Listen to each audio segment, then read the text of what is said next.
Bamboo is such an amazing material. It can be used to make so many things, like this thing here, which I do not know what it is. You can also use it to make a bamboo pan. You can use it to make the body of a fountain pen. You can use it to make a nice wooden box. You can even use it to make a skateboard. And now there's a company that has used bamboo to make a tablet, a graphics drawing tablet. This is a review unit sent to me from the woodpad.com. I went to check on their website and the official retail price is around US $70. Let's take a look at some of the features. This graphics tablet comes with a 7.5-inch diagonal working area. It's lightweight, it's thin, it's USB powered. Initially I thought it was wireless, but it's not wireless. You need a USB power cable that's included inside. Supports pressure sensitivity up to 2000 levels, plug and play. You can use it without drivers. This is interesting. And it's made of bamboo, suitable for left and right-handed users. There's no mention of OS support, but you can use this on either Windows or Mac OS. The company that actually manufactured this is ViewSonic. Alright, let's take a look at what's inside. I actually kind of like the simple packaging. So this is the palette, this is the pen, and this is the USB cable. Let's remove them. This is the manual. The design looks really nice. This is the first time I have seen a wooden graphics tablet, but it's not totally wood. It's just that the front is wood, the back is some foam, and the sensor layer is between the wood and the foam. I really love the textured pattern of the bamboo on the surface, and this logo here, it is carved or etched out. This looks really good and pleasing to me. As you can see, there are no physical shortcut buttons. Let's look at the back. So this is the foam back. There are 4 rubber feet, and these 4 rubber feet, they raise the tablet slightly off the table. So let's take a look at the pen. This pen does not support any battery, so it's like those Wacom pen. This grip section here is very hard matte surface grip. Body is quite lightweight, but it feels quite solid. 2 buttons on the side. This is the nib in front. There is no eraser at the back. The nib is removable, and as you can see, there is this little white or gray patch above. That is some sort of matte or felt tip like material, so this is not hard plastic all the way. There is a nice paper-like texture when the nib is moving on the surface. 3 replacement nibs are included, and there is this nib remover as well. In addition to pressure sensitivity support, this pen also has tilt support up to 45 degrees. Alright, let me just connect this tablet to the cable and to the computer and test this out. After connecting the WoodPad to the computer using the USB cable, you can start using it straight away. But if you want to have pressure sensitivity, you need to install the driver that is found on their website. So I have already installed the driver. Let me just show you some of the settings that you can change with the driver. After it's installed on Mac OS, the drivers can be found in System Preferences. On Windows, after you have installed the driver shortcut is on the desktop. So this is the driver settings. We have 2 tabs here, the pen and the mapping. So for the pen, you can change the pressure sensitivity. You can assign shortcuts to the 2 side buttons. You can also assign specific keyboard shortcuts if you want to. And for mapping, we can map the tablet to the whole screen, or you can map it to a portion of the screen, or if you are using another monitor, you can map it to the other monitor. There is this option here. Let's test out the strokes in Photoshop. I'm going to start by drawing some quick hatching lines. So the lines, they are very smooth, and this tablet is very responsive. I do see some issues though. Let me zoom in a bit closer so that you can see it. I'm not sure if my camera is able to capture it, but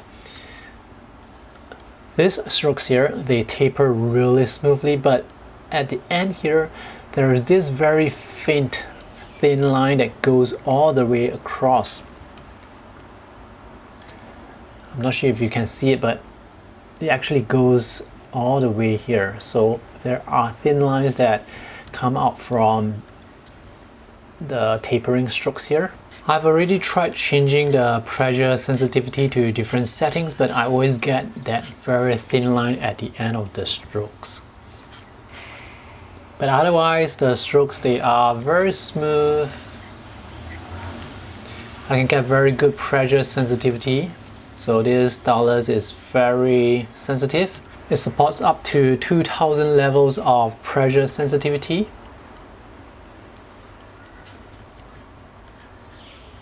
Oops.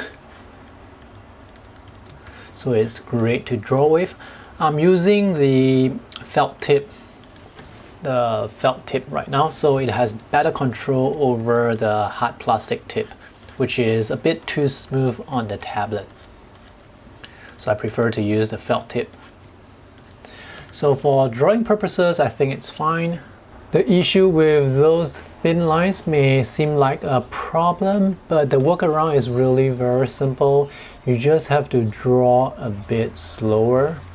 If you're someone who needs to draw hatching lines a lot, like you're a comic artist, then I can see this being a problem. But if you are just drawing at normal speed like I am right now, I can still draw these hatching lines, just that I'm drawing them a bit slower. So for digital painting purposes, I think this tablet still works fine. Earlier on I was using Photoshop CC, and now I'm using Photoshop CS5. Let's see if I can get nicer strokes here. Alright, the issue with the really thin lines is less obvious here. So with Photoshop CS5, it's not that much of a problem. But with this older version of Photoshop, I can see that the lines, they are not as smooth compared to Photoshop CC. So there is this slight jitter or slight wobble. With Photoshop CC, the newest version of Photoshop, the lines are really very smooth.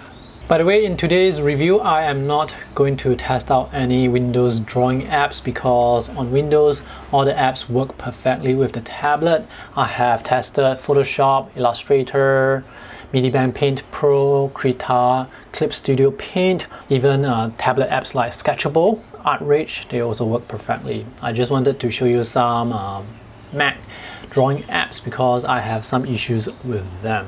And now I'm using Medibang Paint Pro, so let's draw those hatching lines again and see if we have those strange tapering effect. Alright, the problem is less obvious here, but there is still some issues with certain lines like this one.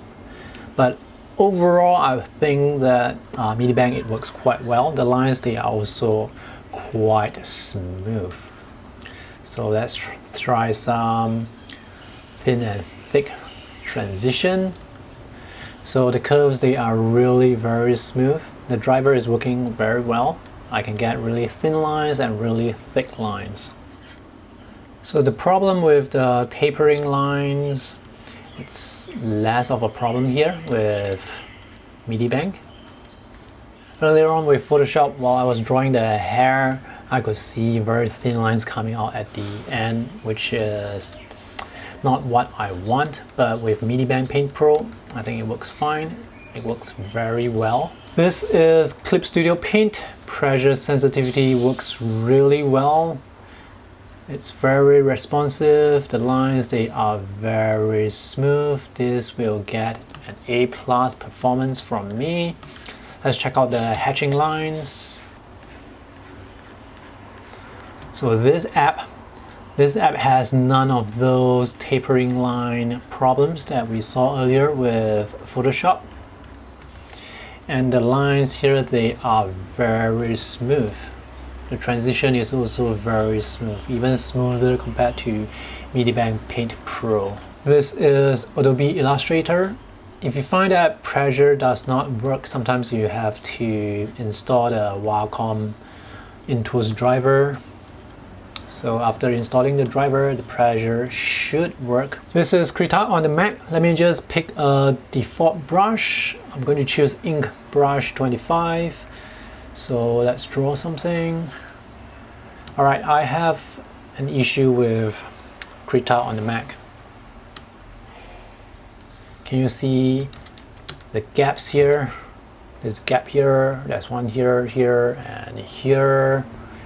I am not able to draw a line without those gaps, and this problem only happens with Krita on the Mac with this driver. Let's draw a bit slower and see if we can get those gaps again. And I do see those gaps, but they are closer together, maybe because I'm drawing a bit slower. So there are still some gaps here, here, here. So is this going to be a problem if you use Krita as your main app? I would say yes, because those gaps, they appear rather randomly. So even right now I can see some gaps in the hair. Even here there is a gap. So this is definitely a deal breaker for Krita users. This is Mischief. Pressure looks well, it's quite responsive. Let's test out those hatching lines again. They look fine to me. So the drawing performance and functionality of this tablet and the driver depends on the apps that you use as well. On the Mac, there are issues with Photoshop and Krita, but if you're using Windows, I think you're fine. Overall, I really love the design and the look of this tablet. It looks really cool, and the build quality is pretty nice as well. Another issue that affects my drawing experience is the size of the active area. This is considered a small tablet. When I draw on such a small area, I feel constrained, I feel a bit limited, and this problem is magnified if you are using a large screen like this. So every small movement on the tablet, it's going to be magnified into a large movement. The coordination, it will take some time to get used to, so it would have been great if they have a larger WoodPad for purchase, but right now it seems that this is the only size available. So that's all for today's review. If you have any questions, let me know in the comment section. If I have any updates to my video review, I will update my text review. The link is in the video description below. And if you want to find out where you can get one of these tablets for yourself or for someone to draw with, you can check out those links in the video description below as well. Thanks for watching. I hope this video is helpful. See you in the next video. Bye!